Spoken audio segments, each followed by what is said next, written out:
Scott, obviously it's been a good week or two here. What's been the mood in the camp over the certainly last few days since the last win? Yeah, it's obviously been a very good few weeks for us to obviously back-to-back wins and an away win as well. So there's a real confidence and a real buzz around the place. So yeah, it's been good for that really, and it's prepared us for obviously a tough game coming up the weekend now. Yeah, I don't know how you look at the season, whether you break it into blocks and that kind of thing, but certainly it strikes me looking at your results so far, you've crucially won games against teams that before the season your staff, the fans would have expected you to win. That must be incredibly pleasing. Very pleasing because of course from our fixture list, what come out, and sometimes the psychological element of what maybe not the results going your way can puts huge pressure on certain fixtures. And you're right, that while them games we didn't get results out of certain games where we were competitive, but for one reason or another we've not got the points there. There was games that obviously fell that we obviously had to go and get a result really. So and we've managed to do that. So that pleases me massively, and it puts us in a good position coming up to the remainder of the season really. Yeah, because it's striking, isn't it? It's not just yourselves, Leeds as well, Sunderland. All three teams are in good positions at this point as we head towards that second international break. Yeah, I mean, look, like you said, the three teams that come up have been very competitive, and I think I've referenced it a few times. This is still early part of the season, and there's still a long way to go, and the consistency of us and the consistency of many teams will be the defining factor really. So some really good early signs certainly from us, which is very encouraging. The message is that consistency in terms of what we're doing, our habits and how we've got results need to be there for us to obviously keep producing the performances and hopefully the points that we need. So how do you view then what is obviously a tough fixture against Arsenal? Currently they're setting the pace. Is it pressure off, nothing to lose, or do you expect yourselves to go into that game and get a result? Well, the aim is for that. And while of course in the context and having an understanding of the opposition we're up against, I think we always have real understanding of the difficulty of this game. This is a top team that have been together for some time, and they're in and around at favourites to win the division this year. So there's a big challenge for us this week, but we'll go into this as best we can prepped and try and give the best version of ourselves to try and get a result for sure. And we're going to need certain ingredients as always. We're going to need to be at optimum in probably every facet of our game. But like I said, over the course of this, we've had some difficult fixtures, and we've been very, very competitive. So I'd like to think again this weekend that'll be our aim, while also having an understanding of what we're up against. What do you make of the wider discussion about the way that Arsenal are doing it? Very structured, very reliant on being defensively sound. They've incurred a little bit of criticism for perhaps not being as expansive as others might want them to be, but they're doing it in a very kind of particular, defined way, isn't it, stylistically? I'm not sure I see it like that. When I'm watching them, to be honest with you, I see a fluid team really. I see an unbelievably well-coached team, a team that solves situations, and of course there's a large element, or not a large element, there's one of many elements. I wouldn't say this is definitely not a team that just rely on set plays. Now, obviously, over the course of the start of this season, there's been key moments where they've got wins from set plays. This is a well-oiled team and a functional team that are very fluid in the way they play, really. And defensively, like you say, is really a foundation. It was probably something we lived by last year. Really gives you a bedrock, and they've certainly formed that. But yeah, for me, like I said, this is a top team and a well-coached team. Is it fair to say, though, it's more George Graham than Arsene Wenger?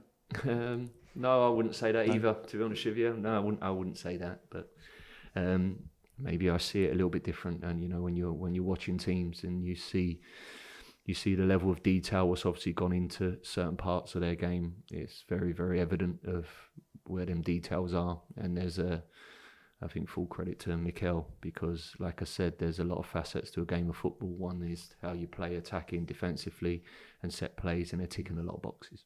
And just finally, what have you noticed on a wider point about styles changing in the Premier League this year? Because obviously you came up with a fearsome reputation for being defensively very solid, and it seems, certainly from the outside, a lot of Premier League teams are certainly gearing themselves that way to make sure, first and foremost, they're hard to beat.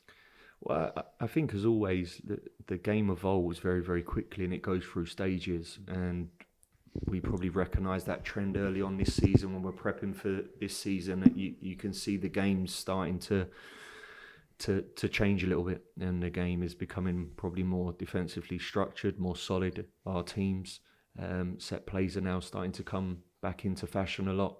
And you do see this, and you need to keep up with where you see it and how you see best to exploit, or certainly what you're up against. And a lot of the teams in this league are following a similar trend. That will change again in a few years' time, or in 2-3 months' time. Coaches which are constantly looking to get an edge or work out how you need to go about it, and that's where the game's going at this moment in time, really. Thank you. Cheers. Just on that point, Scott, I mean, Arsenal, I think I've been particularly successful from set pieces. I think I read they've scored 11 goals via set pieces. As a coach, can you work on stopping them, or is it down to their delivery, really? A couple of you can, of course, we'll work on that, and we'll try and work out how we go best to try and limit their success.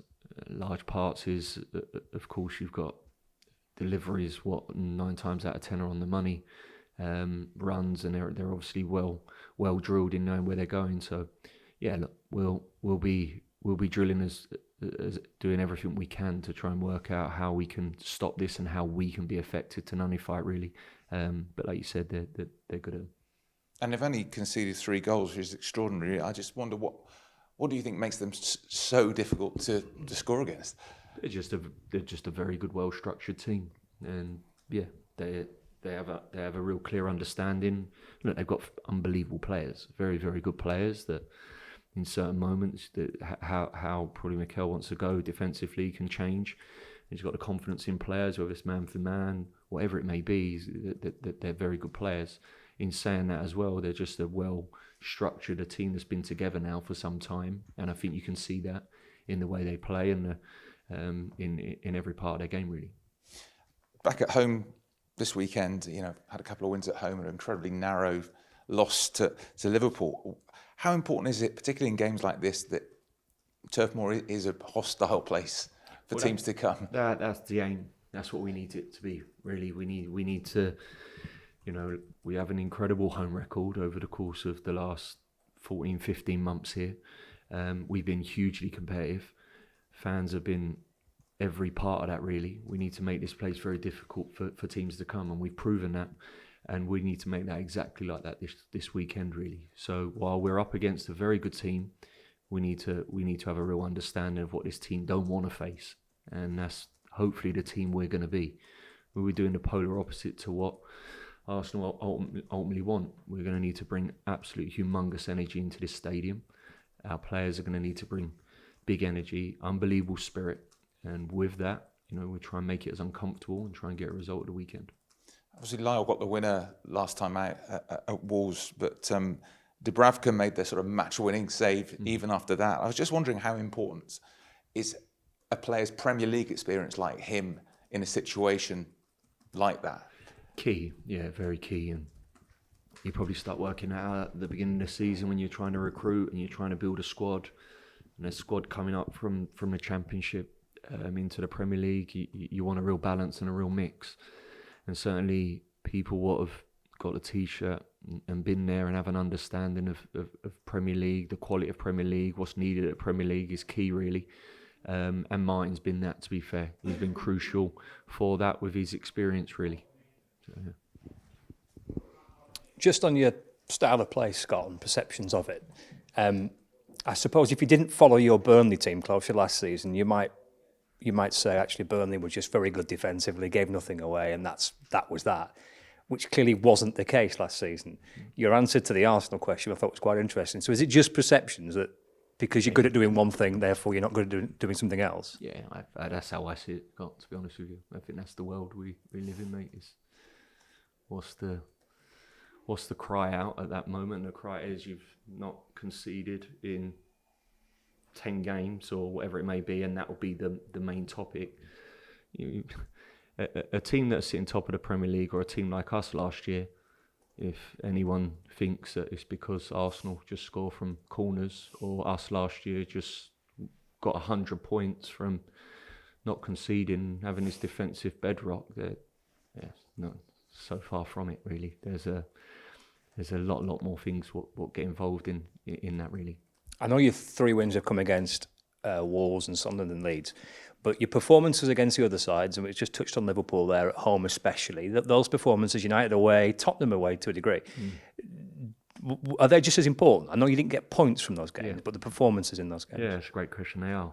Definitely they are, because every single game we've been involved in this year, there's been parts of games, periods of games, where I look at us and I think we're hugely competitive here. We're right in this game. And even Tottenham, like you said, it was on the end of a 3-0 loss at that day. The first start of that game was tough for us, and then we grew into the game, get some chances, and I think that's been common in every single game for us.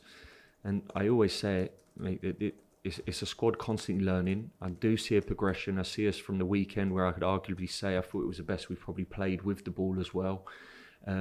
It's a team in constant development, and it's them experience that we've been through that are obviously improving us really. So hopefully we keep nudging on that, mate. I've just been speaking to Axel Tuanzebe. Just an appreciation to how he's settled into your side and how he's kind of adjusted to life at Burnley. Yeah, he's done really well. We was disappointed. Obviously, Axe come in with a bit of an injury, and it probably longed a little bit longer than we had hoped. I think you probably we're starting to see the best version of Axe. Certainly the weekend, I thought he was very good defensively, very, very good. So we're pleased to have him back, fit now, and he'll play a large part for us this year, really, in that back unit. He speaks really well, doesn't he? You can tell he's been kind of brought up in a, I don't know, I'm going to say proper way, but you know what I mean? You can tell his background, can't you? He's a bit of a student as well. Like, you have a real understanding of the game. Yeah, anytime you're in dialogue with Axel, there's a real understanding of the tactical element of the game, and an understanding of where things were maybe a problem or what we did well, and he normally nails it. So, he's a good pro. Is that part of your recruitment as well? When do you kind of dig into that a little bit? Try to, yeah. It's something we look at, and we go to great lengths in terms of personalities and trying to test personalities in terms of surveys before you sign someone, to get a real clear understanding of fundamentally the human being before obviously you sign. And it's a big part of our recruitment process, what we try and go through to try and pick the good ones, mate. Cheers, Scott. Thank you. Cheers.